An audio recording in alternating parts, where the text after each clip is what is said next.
नमस्कार मित्रांनो, स्वागत आहे तुमचं आपल्या YouTube चॅनलवर। माझं नाव सागर सावंके आणि स्वागत आहे तुमचं नवीन एका जगात आणि जबरदस्त व्हिडिओमध्ये। ह्या व्हिडिओमध्ये आज आपण जाणून घेणार आहे WhatsAppचे जे फीचर्स आपण ते यूज करत नाही मित्रांनो। WhatsApp आपण किती वेळा वापरतो, मेसेज सेंड करतो, पण त्या गोष्टींचा यूज करत नाही किंवा ते फीचर्स आपल्याला माहित नसतात। आपण त्या फीचरचा योग्य प्रकारे कसा वापर करायचा ह्या व्हिडिओमध्ये आज आपण जाणून घेणार आहे। तर त्यासाठी संपूर्ण व्हिडिओ पहा आणि तसंच आपल्या चॅनल जर तुम्ही पहिल्यांदा आला असाल तर चॅनलला सबस्क्राइब आणि बेल आयकॉन पण क्लिक करा, कारण की अशाच नवनवीन व्हिडिओ मी तुमच्यासाठी घेऊन येतो, त्याचे नोटिफिकेशन तुम्हाला भेटेल। त्यासाठी आपल्या चॅनलला सबस्क्राइब करा। तर चला मित्रांनो, आपण जाणून घेऊया ते WhatsAppचे नवीन ट्रिक्स आणि नवीन फीचर जेणेकरून तुम्ही बनवू शकता WhatsAppचे स्मार्ट यूजर। तर चला मित्रांनो, जाणून घेऊया।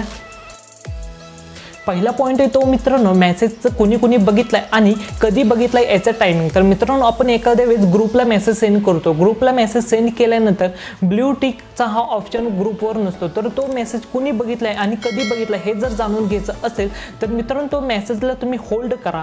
होल्ड केल्यानंतर तुम्ही वर 3 डॉट दिसतील, त्या 3 डॉटवर क्लिक करा। 3 डॉटवर क्लिक केल्यानंतर आपण बघू शकता तिथे इन्फोचा ऑप्शन असेल, त्या इन्फो ऑप्शनवर क्लिक करा मित्रांनो।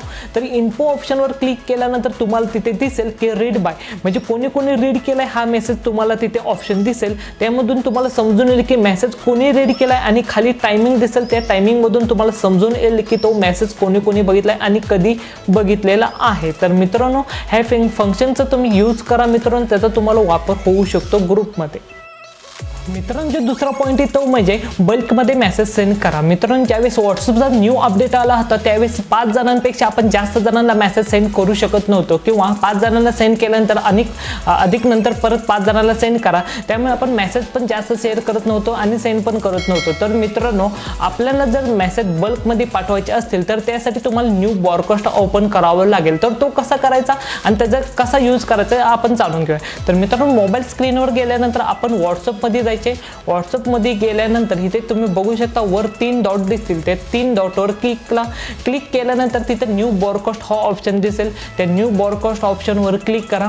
त्या ऑप्शनवर क्लिक केल्यानंतर तुम्हाला कंटिन्यू जे सकाळचे किंवा संध्याकाळचे जे कंटिन्यू गुड मॉर्निंग किंवा गुड नाईट जर मेसेज सेंड करायचे असतील भरपूर लोकांना एकदम, तर तुम्ही तो नवीन ग्रुप बनवायचे, नवीन ब्रॉडकास्ट बनवायचे थोडक्यात। तर तो कसा बनवायचा, तर इथे तुम्ही जे कॉन्टॅक्ट नंबर आहे ते सिलेक्ट करा, ज्या लोकांना तुम्हाला कंटिन्यू मेसेज करावे लागतात। तर ते मेसेज सेंड करायचे त्यांचे लोकांचे जे नंबर आहे ते सिलेक्ट करा। सिलेक्ट केल्यानंतर तुम्ही बघू शकता इथे नेक्स्ट ऑप्शन आहे, तिथे क्लिक करा। क्लिक केल्यानंतर तुम्ही ब्रॉडकास्ट बनवल्यानंतर न्यू ब्रॉडकास्ट बनवल्यानंतर तुम्हाला इथं जो मेसेज सेंड कराल तो प्रत्येक व्यक्तीला पर्सनल मेसेज पडेल, म्हणजे पर्सनल आपण जसं मेसेज सेंड करतो तसं प्रत्येक व्यक्तीला पर्सनल मेसेज सेंड होईल। तेव्हा इथं मेसेज सेंड केल्यानंतर तुम्ही इथं बघू शकता हा मेसेज सेंड केला। मेसेज सेंड केल्यानंतर तुम्ही इथं कोणी बघितलाय तोच आपण पण बघू शकतो इथं इन्फो बटनवर क्लिक करून। तर मित्रांनो, अशा पद्धतीने तुम्ही न्यू ब्रॉडकास्ट बनवा जेणेकरून तुम्हाला बल्कमध्ये मेसेज पाठवायला येतील। मित्रांनो, तिसरा पॉइंट आहे तो म्हणजे प्रायव्हेट रिप्लाय। तर मित्रांनो, आपण व्हॉट्सअप ग्रुपवर आहे, व्हॉट्सअप ग्रुपवर असल्यानंतर एखाद्या व्यक्तीचा मेसेज येतो, मेसेज आल्यानंतर आपण ग्रुपवर मेसेज करू शकत नाही, त्याला प्रायव्हेट जर मेसेज करायचा असेल किंवा पर्सनल एखादा मेसेज सेंड करायचा असेल तर तो आपण कसा करू शकतो किंवा प्रायव्हेट रिप्लाय हा कसा देऊ शकतो ते आता आपण जाणून घेऊ। तर त्यासाठी तुम्हाला व्हॉट्सअपमध्ये जायचे मित्रांनो। व्हॉट्सअपमध्ये गेल्यानंतर तुम्ही त्या ग्रुपमध्ये जेव्हा त्या व्यक्तीला मेसेज रिप्लाय करायचे समजा, तर ग्रुपमध्ये गेल्यानंतर इथे तुम्ही बघू शकता ह्या व्यक्तीला समजा प्रायव्हेट रिप्लाय करायचे तर ते मेसेजला होल्ड करा। होल्ड केल्यानंतर 3 डॉट दिसतील, त्या 3 डॉटवर क्लिक करा। 3 डॉटवर क्लिक केल्यानंतर इथं रिप्लाय प्रायव्हेट हा ऑप्शन दिसेल, त्यावर क्लिक करा। क्लिक केल्यानंतर त्याच मेसेजला टॅग होऊन तो प्रायव्हेट रिप्लाय तुम्ही देऊ शकता। तर अशा रीतीने तुम्ही व्हॉट्सअपवरचा ग्रुपवर मेसेज न करता त्या व्यक्तीला प्रायव्हेट रिप्लाय देऊ शकता त्या मेसेजला टॅग करून। तर ह्या पण ट्रिकचा तुम्ही वापर करा। चौथा पॉइंट आहे तो म्हणजे आपले व्हॉट्सअपचे जे फोटो आहेत ते गॅलरीमध्ये न सेव्ह होता व्हॉट्सअपमध्ये सेव्ह राहिले पाहिजेत। म्हणजे जो आपला एखादा ग्रुप असतो त्या ग्रुपचे जर मेसेज आपल्या गॅलरीमध्ये सेव्ह व्हायचे नसतील तर त्यासाठी आपल्याला तो ऑप्शन आहे, तो ऑप्शन आपल्याला तिथे चेंज करावा लागेल। तर तो कोणता ऑप्शन आहे ते आता आपण जाणून घेऊया। तर सुरुवातीला तुम्हाला व्हॉट्सअप ओपन करावं लागेल। व्हॉट्सअप ओपन केल्यानंतर ज्या ग्रुपचे मेसेज तुम्हाला गॅलरीमध्ये किंवा फोटो गॅलरीमध्ये सेव्ह न होता व्हॉट्सअपमध्येच राहिले पाहिजेत तर त्यासाठी ते ग्रुप ओपन करा। ओपन केल्यानंतर इथे तुम्ही बघू शकता आपल्या ग्रुपचं नाव आहे, त्यावर क्लिक करा। क्लिक केल्यानंतर इथं मीडियाचं ऑप्शन आहे, त्यावर मीडिया विजिबिलिटीवर क्लिक करा. क्लिक केल्यानंतर इथं तुम्ही बघू शकता आपलं डेट फुल आहे, आपलं सेव्ह येसच राहतं. तर तिथं आपण नो करा, कारण की जे आपले फोटो डाउनलोड होणार आहेत ते आपल्या गॅलरीमध्ये सेव्ह होणार नाही, ते व्हॉट्सअपमध्येच राहतील आणि इथून डिलीट पण होणार नाहीत. ते तुम्ही इथं नो करा. तर नो केल्यानंतर ते फोटो आपल्या व्हॉट्सअपमध्येच राहतील आणि आपल्या फोनचं स्टोरेज पण वाढणार नाही. तर मित्रांनो तिथं ऑप्शन आहे नो, तो नोवर क्लिक करा. मित्रांनो जो 5वा पॉईंट आहे तो म्हणजे चॅटचा शॉर्टकट. म्हणजे आपण एखाद्या व्यक्तीला सारखेच जर मेसेज सेंड करत असेल आणि आपण व्हॉट्सअपमध्ये सारखं जावं लागत असेल तर त्या व्यक्तीचा आपण चॅटचा शॉर्टकट आपण बाहेर होम स्क्रीनवर आपण करू शकतो. तर तो कसा करायचा ते आता आपण जाणून घेऊया. तर सुरुवातीला व्हॉट्सअप ओपन करा. व्हॉट्सअप ओपन केल्यानंतर ज्या व्यक्तीला तुम्ही मेसेज करता सारखं त्या व्यक्तीच्या चॅटच्या ऑप्शनला होल्ड करा. होल्ड केल्यानंतर इथं वर 3 डॉट दिसल्यावर क्लिक करा. क्लिक केल्यानंतर तुम्हाला इथं ऑप्शन दिसेल चॅटचा शॉर्टकट, इथं तुम्ही दिसेल तुम्हाला, त्यावर क्लिक करा. क्लिक केल्यानंतर होम स्क्रीनवर आता आपण जाऊन बघूया. तर होम स्क्रीनवर आल्यानंतर तुम्ही इथं बघू शकता त्या चॅटचं ज्या आपण व्यक्तीला सारखे मेसेज करत होतो त्या व्यक्तीचा इथं आयकॉन झालेला आहे, तो तुम्ही इकडं आयकॉनचा क्लिक केल्यानंतर व्हॉट्सअपमध्ये आपण जातोय का ते बघूया. आयकॉनवर क्लिक केल्यानंतर बघू शकता त्याच्या पर्सनल चॅटिंगमध्ये आपण ओपन झालेलो आहे. तर त्याचा वापर तुम्ही करू शकता.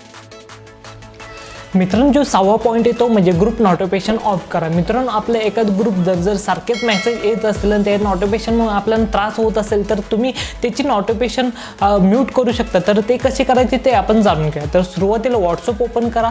व्हॉट्सअप ओपन केल्यानंतर मित्रांनो तुम्हाला जो ग्रुप आहे तो ग्रुप सिलेक्ट करा. ज्यावेळेस जास्त मेसेज येतात तो ग्रुपला सिलेक्ट केल्यानंतर वर तुम्हाला म्यूटचा ऑप्शन दिसल्यावर क्लिक करा. तर इथं तुम्ही बघू शकता नोटिफिकेशन म्यूट. तर तिथं तुम्ही बघू शकता 8 तासासाठी किंवा 1 वीकसाठी नाहीतर 1 वर्षासाठी तुम्ही ते म्यूट करू शकता. तर त्यातला कोणता पण ऑप्शन तुम्ही चॉईस करा आणि म्यूट करू शकता. मित्रांनो जो नेक्स्ट पॉईंट आहे तो म्हणजे फिंगरप्रिंट लॉक. मित्रांनो आताच अपडेट आला आहे. अपडेटमध्ये आपल्याला नवीन ऑप्शन आला आहे तो म्हणजे फिंगरप्रिंट लॉक. तर त्याचा आपण यूज कसा करायचा तर ते आपण जाणून घेऊया. तर सुरुवातीला व्हॉट्सअपमध्ये जा. व्हॉट्सअपमध्ये गेल्यानंतर तुम्हाला अगोदर सुरुवातीला सेटिंगमध्ये जावं लागेल. सेटिंगमध्ये गेल्यानंतर अकाउंटमध्ये जावा. अकाउंटमध्ये गेल्यानंतर प्रायव्हसीमध्ये जावा. प्रायव्हसीमध्ये गेल्यानंतर इथे खाली तुम्हाला फिंगरप्रिंट लॉक हा ऑप्शन दिसेल. त्या फिंगरप्रिंट लॉक ऑप्शनवर क्लिक करा. क्लिक केल्यानंतर तुम्ही इथं बघू शकता फिंगरप्रिंट लॉक माझं हे ऑनच आहे. तर इथं तुम्ही बघू शकता इमिजिएटली 1 मिनिट 30 मिनिट हे 3 ऑप्शन दिसले आहे. तर त्या 3 ऑप्शनमधले तुम्हाला कोणता ऑप्शन चॉईस करायचा तो ऑप्शन तुम्ही चॉईस करू शकता. तर मित्रांनो ह्या होत्या व्हॉट्सअपच्या त्या स्मार्ट टिप्स, जेणेकरून तुम्ही व्हॉट्सअपचा यूज करताना ह्या गोष्टींचा वापर करा, जेणेकरून तुम्ही बनवू शकता व्हॉट्सअपचे स्मार्ट युजर. त्यासाठी या गोष्टींचा नक्कीच आपल्या लाईफमध्ये म्हणजे व्हॉट्सअप यूज करताना तुम्ही याचा वापर करत जावा. तर मित्रांनो हे होते आजची व्हिडिओ आवडले असेल तर लाईक करा, कमेंट करा, शेअर करा. तसेच आपल्या चॅनलला सबस्क्राईब करा, कारण की अशाच नवनवीन व्हिडिओ मी तुमच्यासाठी घेऊन येत असतो. त्यासाठी चॅनलला सबस्क्राईब करा आणि भेटूया आपण नेक्स्ट व्हिडिओमध्ये. जय हिंद, जय महाराष्ट्र.